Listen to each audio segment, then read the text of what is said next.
Estate industry में इससे बड़ा क्राइसिस पहले कभी नहीं देखा गया था। 2008 के ग्लोबल इकोनॉमिक रिसेशन में भी इस तरह की क्राइसिस देखने को नहीं मिली थी।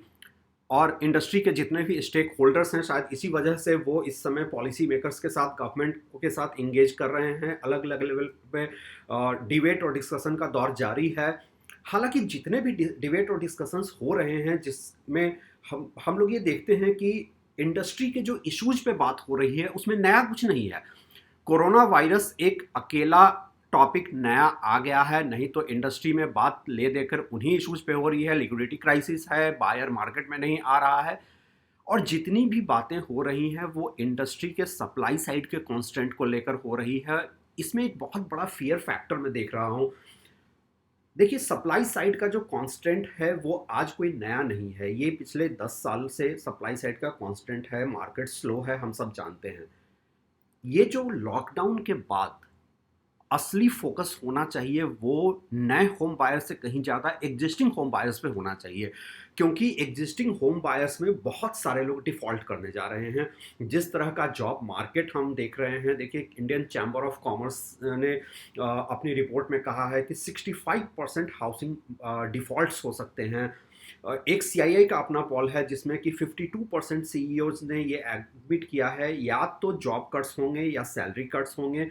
ऐसे में फोरक्लोजर एक बहुत बड़ा चैलेंज बनकर इंडस्ट्री के सामने आने जा रहा है।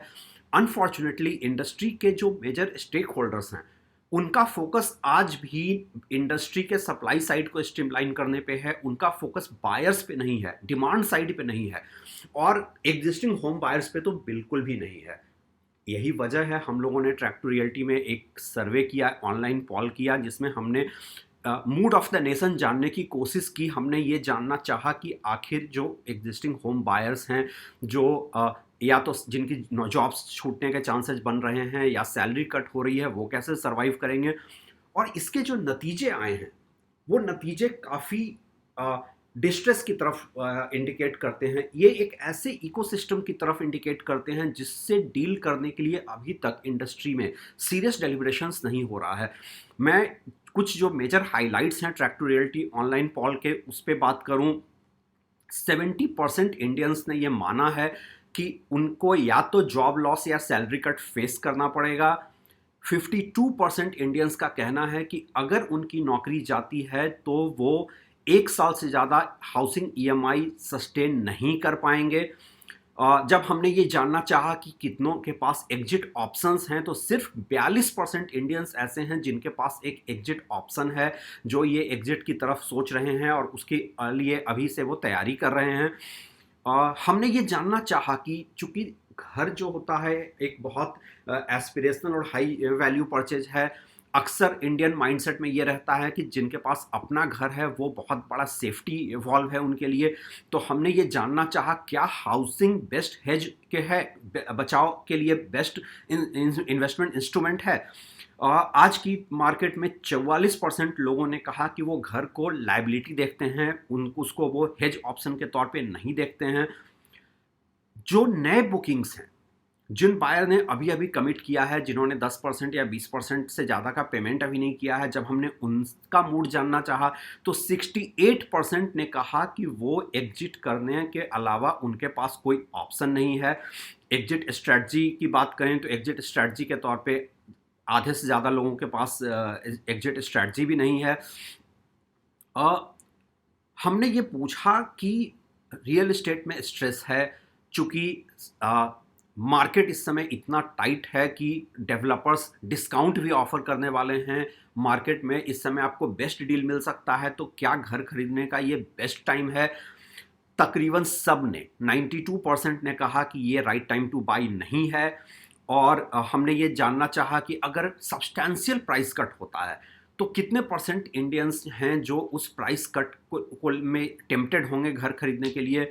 80% लोगों ने कहा कि हम टेम्प्टेड नहीं हो सकते हैं, क्योंकि हमारे इकोनॉमिक फंडामेंटल्स हमारे अलाउ नहीं करते हैं कि घर सस्ता भी हो तो इस समय हम कमिट करें।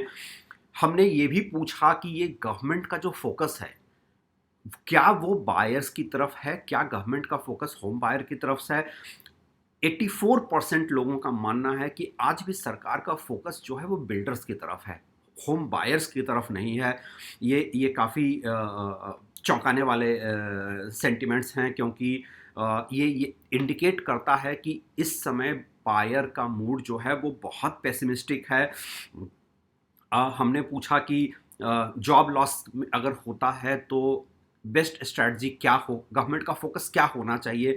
78% ने कहा कि ईएमआई को 1 साल के लिए डेफर करने की ज़रूरत है without any extra interest burden. उसके बाद हमने ये भी पूछा कि अगर सैलरी कट होती है तो क्या लोन रीस्ट्रक्चरिंग की ज़रूरत है। 72% इंडियंस ने कहा कि हाँ, लोन रीस्ट्रक्चरिंग अगर हो जाए, उनका ईएमआई बर्डन कम हो जाए तो शायद वो सस्टेन कर पाएंगे 30 से 40% प्राइस कट के बाद भी। तो ट्रैक टू रियलिटी का ये जो फोरक्लोजर पे हमने सर्वे किया, इस सर्वे में हमने देखा जो मेजर चीज़ें हमारे को निकलकर सामने आई वो ये, मूड इस समय होम बायर्स का बहुत पेसिमिस्टिक है। डेवलपर्स आज भी वही गलतियां कर रहे हैं कि वो सप्लाई साइड के कॉन्स्टेंट के लिए गवर्नमेंट के साथ को इंगेज कर रहे हैं। आप इंडस्ट्री के डिमांड्स पे बात कर रहे हैं, बायर की तरफ आपका फोकस नहीं है। अगर हम ओवरऑल देखें कि बायर का मूड पेसिमिस्टिक है, जॉब लॉसेज और सैलरी कट्स हो रहे हैं, गवर्नमेंट का फोकस बायर की तरफ नहीं है और बिल्डर का एजेंडा बिल्कुल डिफरेंट है, तो फिर जो कुल मिलाकर तस्वीर सामने आती है वो ये, हाउसिंग मार्केट शायद उस चैलेंजिंग जोन में जा रहा है जिस चैलेंजिंग जोन में अभी तक नहीं गया था। 2008 के रिसेशन में भी इतने खराब हालात नहीं बने थे। इस सर्वे के बाद एक बात जो मैं कह सकता हूं वो ये, जहां तक संभव हो होम बायर को इस समय फ्रेश बुकिंग के लिए कमिट नहीं करना चाहिए। जो लोग घर खरीद चुके हैं उनको अपना सेफ्टी वॉल्व की तरफ देखना है। उनको ये देखना है कि अगर सैलरी कट होती है या जॉब लॉसेज होते हैं तो वो कैसे सस्टेन कर पाएंगे। डेवलपर्स से मैं ये कहना चाहूँगा कि आपका एजेंडा, आपका फोकस बिल्कुल गलत डायरेक्शन में है, जो कि आमतौर पे उनका एजेंडा हमेशा बहुत सेल्फ सेंट्रिक रहा है और यही वजह है कि इंडस्ट्री में कभी भी हॉलिस्टिक रिफॉर्म्स नहीं हो पाए हैं। ये वो वक्त है जिसमें आपको अपना एजेंडा बदलने की ज़रूरत है। Thank you.